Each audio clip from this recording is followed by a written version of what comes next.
कभी आपने किसी बच्चे को खाली कागज के सामने बैठा देखा है? आपको वहां सिर्फ सफेद कागज दिखाई देगा, लेकिन उससे पूछिए क्या बना रहे हो? वह उस कागज पर चित्र बनाने से पहले ही कह देगा, एक घर या एक पेड़, एक चेहरा, एक बहुत बड़ा सूरज। तस्वीर अभी बनी नहीं है, फिर भी उसके लिए वह कहीं ना कहीं मौजूद है। मुझे हमेशा लगता है बड़े होने के साथ हम ये आदत थोड़ी खो देते हैं।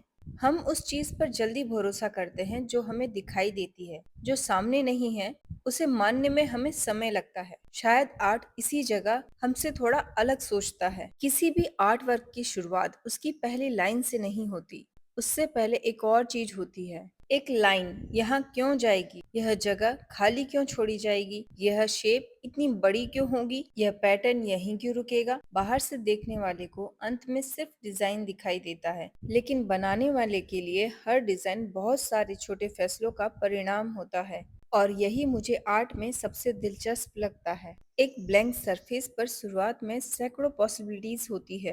पहली लाइन बनते ही उनमें से कुछ पॉसिबिलिटीज खत्म हो जाती है, फिर दूसरी लाइन एक दिशा चुन लेती है, फिर तीसरी, और धीरे धीरे जो कुछ भी बन सकता था वह बदल कर एक खास चीज बन जाता है। शायद क्रिएशन का अर्थ यही है, हर पॉसिबिलिटी को बचाकर रखना नहीं, उनमें से कुछ को छोड़कर एक को अपना लेना। और इसी वजह से दो लोग एक ही जगह से शुरू करके भी एक जैसी चीज नहीं बनाते, क्योंकि हाथ सिर्फ वही नहीं बनाता जो आंख देखती है। हाथ के पीछे यादें होती है, देखी हुई चीजें होती हैं, घर में कभी देखा कोई पैटर्न होता है, कपड़े की कोई पुरानी बॉर्डर, किसी दीवार पर बना हुआ चिन्ह, किसी मेले, किसी गांव, किसी पुराने बर्तन की धुंधली सी याद। हमें हमेशा याद भी नहीं रहता कि हमने पहली बार उसे कहाँ देखा था, लेकिन कुछ शेप्स हमारी विजुअल मेमोरी में रह जाते हैं। और शायद ट्रेडिशन ऐसे ही चलती है, सिर्फ इसलिए नहीं कि कोई पुरानी डिजाइन को बार बार कॉपी करता है, बल्कि इसलिए कि एक पीढ़ी किसी चिन्ह को देखती है और उसे याद रखती है, और अगली बार उसे अपने हाथों से थोड़ा अलग बना देती है। यही छोटा सा फर्क ट्रेडिशन को जीवित रखता है। अगर सब कुछ बिल्कुल वैसा ही दोहराया जाए तो वह सिर्फ रिप्रोडक्शन रह जाएगा, और अगर सब कुछ भुला दिया जाए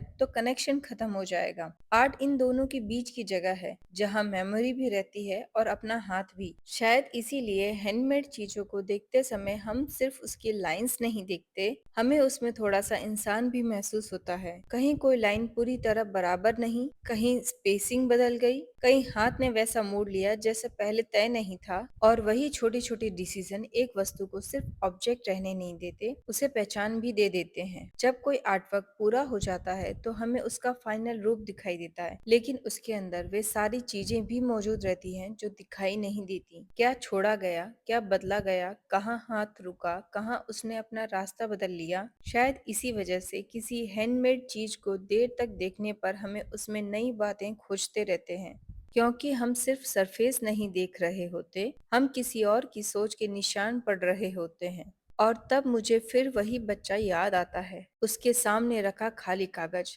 और वह बहुत बड़ा सूरज जो अभी किसी को दिखाई नहीं दे रहा। शायद आर्ट की शुरुआत वही होती है, जब दुनिया अभी कुछ नहीं देख रही होती और किसी एक इंसान ने देखना शुरू कर दिया होता है। अब आपकी बारी। कभी किसी खाली जगह को देखकर आपने उसमें कुछ ऐसा देखा है जो उस समय किसी और को दिखाई नहीं दिया?